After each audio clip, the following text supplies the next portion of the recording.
You know that feeling when someone tells you they love you and you believe them, but something inside you still doesn't quite receive it? Like the words hit the surface and just slide off. Like warmth is coming at you from every direction, but you can't actually feel it land. So why does that happen, even when the people around you genuinely care?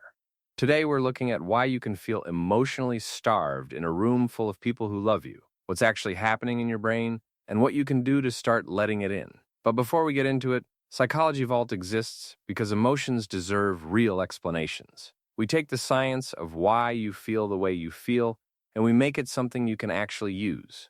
If that's what you're here for, subscribing makes sure you don't miss what's coming next, because what we're about to get into might completely change the way you understand your own emotional world. Let's go. Quick thing before we start, I left a question pinned in the comments about exactly this feeling. If you've ever been on the inside of this, take 2 seconds and answer it. I genuinely read every reply. 1. Your brain learned early on what love feels like. Psychologists call this your internal working model. It's basically the emotional blueprint your brain built in childhood to understand what love is supposed to look, sound, and feel like. If the love you received early on was inconsistent, conditional, or hard to read, your nervous system learned to associate love with uncertainty. Now, when someone offers you love that feels calm and steady, your brain doesn't fully recognize it. It doesn't match the template. It's like growing up playing a video game on hard mode. Then someone hands you the same game on easy. You keep bracing for the spike in difficulty that never comes, because your whole system was built around the harder version. The love was always real. Your brain just never learned to read it. 2. You're filtering love through a story you already believe. This is what psychologists call a negative core belief, a deep conviction, usually formed before you were old enough to question it, that something is fundamentally wrong with you, not what you did, you. When that belief is running in the background, it doesn't matter how much someone shows up for you. Every kind gesture gets quietly rewritten. They're just being polite. They don't really know me. They'll see eventually. And here's the part that sounds counterintuitive but is completely true. The problem isn't that people aren't loving you enough. The problem is that a part of you is working overtime to make sure that love doesn't reach the part that needs it. You can't receive what you've already decided you don't deserve. 3. Your nervous system is stuck in threat mode. When you've experienced emotional inconsistency or rejection in the past, your nervous system, specifically the amygdala, stays primed. It's doing its job, keeping you safe from being blindsided again. But a nervous system in low-grade threat mode can't fully relax into connection.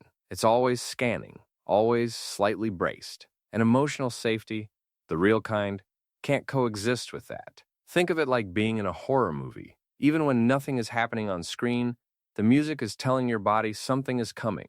Your nervous system is playing that music on loop, even when the scene is actually fine. The people around you aren't the problem. The alarm that won't switch off is 4. You're waiting to feel loved the way you imagine it should feel. Our brains construct what psychologists call an idealized love schema, a mental image of what being truly loved would look like. Grand, consistent, unmistakable. And when real love doesn't match that image, when it shows up quietly, in ordinary ways, through small, consistent actions, it doesn't register as love at all. It gets dismissed. Not because it isn't real, but because it doesn't fit the version we've been waiting for. Sometimes the love we've been waiting for our whole life has already been showing up, we just weren't looking for it in the right shape. Feeling unloved even when people care about you isn't a character flaw. It's what happens when a nervous system and a set of old beliefs are doing the only job they were ever taught to do. But here's what you can start to do. Think about the last time someone showed up for you,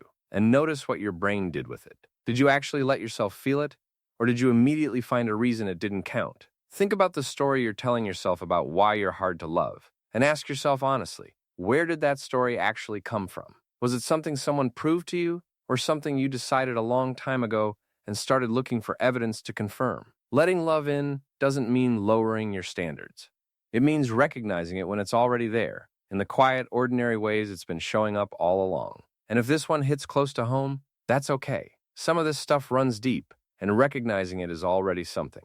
If you've ever felt invisible inside a room full of people who love you, you are not alone. And the fact that you can name it means part of you is already looking for a way through it. Self-awareness doesn't fix everything overnight, but it does break the loop, because you can't change a pattern you can't see. And now, you can see it. If Psychology Vault is the kind of place that helps you understand yourself a little better, Subscribing means you'll be here for what's next, and there's a lot more coming. Thanks so much for being here, and until next time, take care of yourself.